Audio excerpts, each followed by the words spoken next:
I'm going to share with you how to actually set goals and achieve them.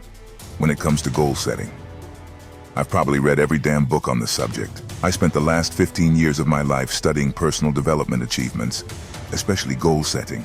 Any audio program you can imagine, any book, any course, I've probably taken them. So today what I'm going to do is share with you what it took me about 15 years to learn. I'm going to distill that, the key lessons, that is. The 3 secrets about goal setting. I'll share it with you in these next few minutes. Basically, 15 years of experience condensed into 15 minutes. Pay attention until the end of this video. Don't forget to like this video and subscribe here in Open Economics. Let's get started. So you can still read all those books, but this is what I found that works for me. So when it comes to goal setting, first of all, it has to be very specific, and you can't be somebody vague to say, I want to make money as a wish, a dream. Instead, a goal is, I want to make $1,000 in income by the end of the year or in the next 12 months. That's a goal. It has to be very specific and precise. Then let's take money because that's the easiest. Let's say your goal is to make $100,000 in the next 12 months. The first thing you want to do is reverse engineer it. That's the first secret. So whatever goal I have, I say that's my goal. I want to reverse engineer it and break it down into what do I need to do? What do I need to focus on? What skills do I need to improve? Because usually when you have a goal, you need to learn and improve your skills or improve your mental capacity. Because what you're able to do right now has to do with your skills. Your mindset gives you this kind of result. But if you want to take the next step, the next level, most likely you need to be better. Learn more, become more effective. Once I reverse engineer it, I break it down into 12 months or monthly into what do I need to make. So let's say you say, I want to make $100,000. You divide it by 12 months and then you divide it by how much I need to make each week. So I would break it down into monthly income. I would break it down into weekly income, and then I would break it down into your daily goal. This is called a daily income goal. I talk about that in my book. So what happens is this. You don't need to wait until the end of the year. You know there are people who set goals at the end of the year. I want to lose weight. I want to be more successful. I want to do this. I want to write that book. I want to do anything. And then they have this New Year's resolution. And then in February, they're losing momentum. Already in March, they're like, my God, this isn't that good. Then they wait until December, Christmas, end of the year, and they say, my God, I'm a loser. I didn't achieve my goal. I didn't do what I was going to do. You don't need to do that. If you're not reaching your daily income goal, you don't need to wait 12 months to figure it out. So every day, once you have that clarity, just focus on what you're doing today. You reverse engineer, what am I doing today to reach that daily income goal? That's it. I need to contact someone. I need to send the email. I need to carry out that marketing initiative. I need to learn new skills. I need to read that book every day. You ask yourself, what am I doing today to get even closer to that goal? You reverse engineer. I'll give you a perfect example. When I hadn't practiced martial arts for a long time, when I joined a class, I was bad. I was rusty. My skill, my reflexes, my speed just weren't like they were when I was younger. They weren't what they used to be. So I joined the class and of course I set a goal. I said in 12 months I wanted to be the best student, #1 in the class among all the students. At that time I was at the bottom of the class, right? So I started to say, in 12 months I want to be like that. So I said, okay, that's my goal. I want to be very clear in terms of skill, speed, everything. That's how I wanted to do it. So I broke it down, okay? What does that look like on a monthly basis? What do I need to do then on a monthly basis? What does that look like on a monthly basis? So I'll break it down each month in each area, and I broke it down weekly, monthly, and daily. So every day I need to practice 200 G punches. I need to do certain drills, and every week I should vary my routine to make sure I hone those skills. So I know if I do that, I can't help but improve. You're with me? And once I do that on a monthly basis, I know that all of a sudden I feel like every month I'm coming up from the bottom. I mean the bottom of the class. Now little by little I start to move up, and now I can with them, with people with 2, 3, 5 years more experience than me. When we touch hands now, I can feel that we are equal, or I'm slightly better.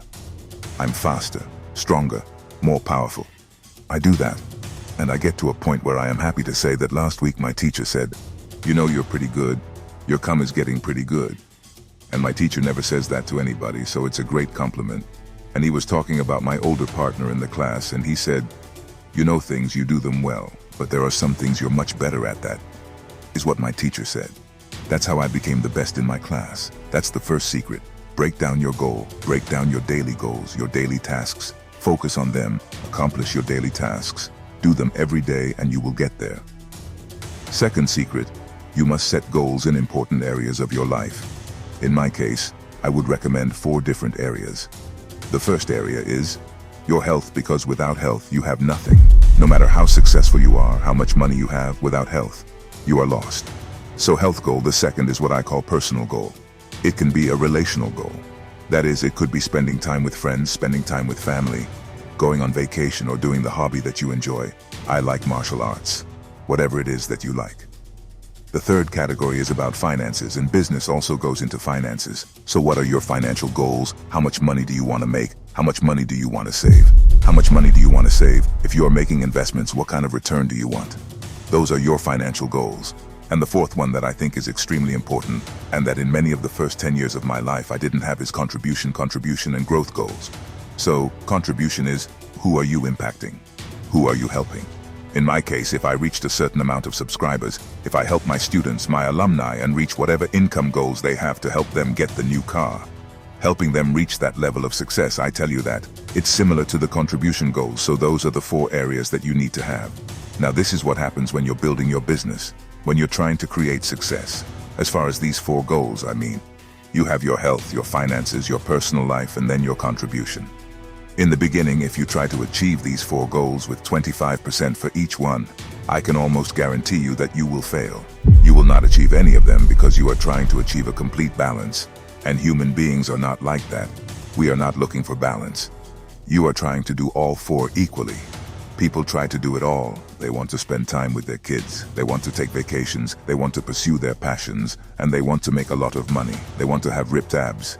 And I can tell you it's almost impossible to achieve all of that. I'm not saying that some people can't do it, just that for most people it's practically impossible.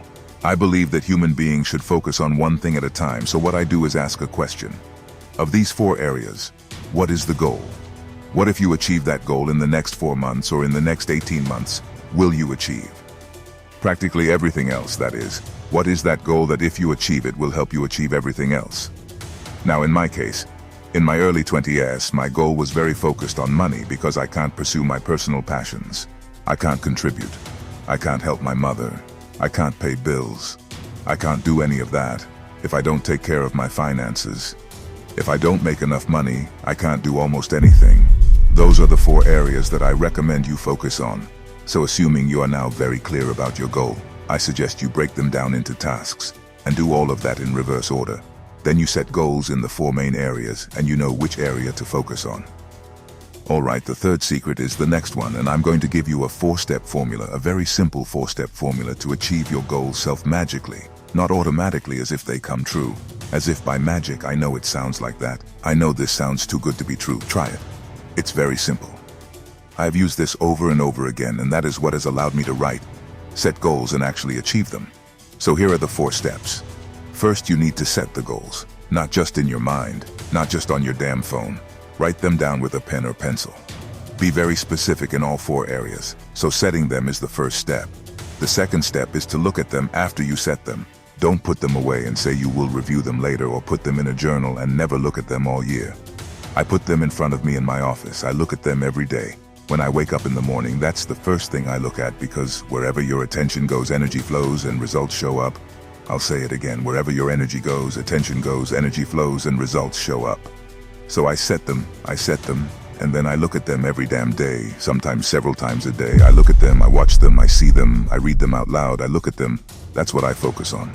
Then the third step is to live them. You live them. What does that mean? You don't just see it intellectually, you need to experience it. I know a lot of my students, even from the program. High-Tech Ursa taught them the concept of smelling the leather. You have a dream car that you want to go and test drive the car.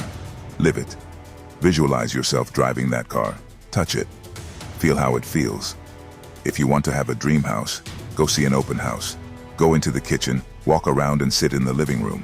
You must see yourself living that life before you have that life. This is profound. I'll say it again. You must see yourself living that life before you have that life. And you do. And you live it graphically in your mind. Many times. Many years ago, I had a dream. One of my cars at the time was a Mazda 3, and my dream car was the Mazda RX-8 in red. And I set the goal. I just saw it. I cut out the picture from a magazine of what the car looked like. I put it in my office at the time, and I could see myself driving the car. I could hear myself starting the engine, and What it sounded like, I lived it many times, and the fourth step is to share it. You share it with the people you know. Oh, but Dan, I don't want to share it with other people, and if I don't achieve the goals and I look stupid. See, that's the problem. That's why you don't achieve the damn goals. You don't even believe you can achieve your goals. You have to share it with people and let the world hold you accountable. I even take it to a higher level. I not only share it with people, I share it with the whole world. I share it with you. We are here, and I'm telling you right now that we will reach 1 million subscribers. We are here, right? All these goals, I share them with the world, so the world holds me accountable, so I live it. I would go there, I would test it, I would go to different dealerships and test it, of course. You have to go to different dealerships because if you go to one, you test it, and you can't go back to the same dealership and test it 2 or 3 times because the salesman will wonder, what the hell is this guy doing? He's not going to buy anything. So I have to go to one and then another and another and another anyway. He provides the car several times. I live it, I see it, I can taste it. I know how it feels to drive that car. I can hear the rotary engine, I can feel when I turn the key. I can know the door. I know the inside of the car. I know exactly what I want. I know I want a sunroof. I know the features I want. I want all the upgrades I want. I know exactly how much it costs. Reverse engineer it. I know exactly how much I need to pay to get that car, and I share it with all my friends. I remember back then we were walking down the street and I would see a red Mazda RX-8 go by. I would say to my friends, "Hey, that's my car," and they would say, "What are you talking about? No, that's not your car. You're driving a Mazda 3, that's not your car." They don't understand, that's my car, that's sharing it. I set the goal, I see it, I live it, and I share it. Let me tell you, when I had enough money, I went to the dealership and I walked into the dealership and I said to the salesman, "I want that car, the red RX-8. Then the salesman said to me, "Would you like to test drive it?" "No, I don't need to test drive it." He said, "Let me show you all the features, let me show you all the upgrades." "No, I don't need to see that. I've seen it many times, I want to buy it." He said, "Are you sure you don't want to try it?" "No, just do the paperwork, I'm ready to go." Then the person told me privately that he had never closed a sale so fast in his whole life, and that was it. So I went out, got the key and started the engine, drove the car out of the parking lot. Now you might not think it's amazing, but even then, it was your lifelong dream. You finally worked hard enough and got the car. How do you feel? Let me tell you, there was no excitement, no jumping for joy. Yes, I finally got my car. There was none of that. You know what was the only feeling I felt when I drove the car out of the parking lot? Is that this is my car. I've driven it hundreds of times in my mind. I've seen it hundreds of times. Now it's like I'm taking this car home. I didn't feel anything. It's like some kind of deja vu. It's mine.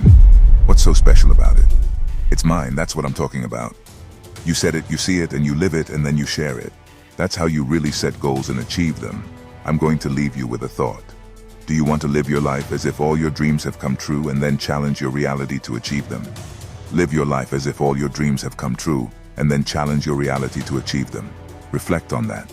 Comment below how these techniques work for you. That's how you actually set goals and achieve them. That's what I've learned in 15 years, in 15-20 minutes for you. Here's another valuable video. Remember, if you like this video, like it and subscribe to Open Economics so you don't miss any of our videos. See you next time.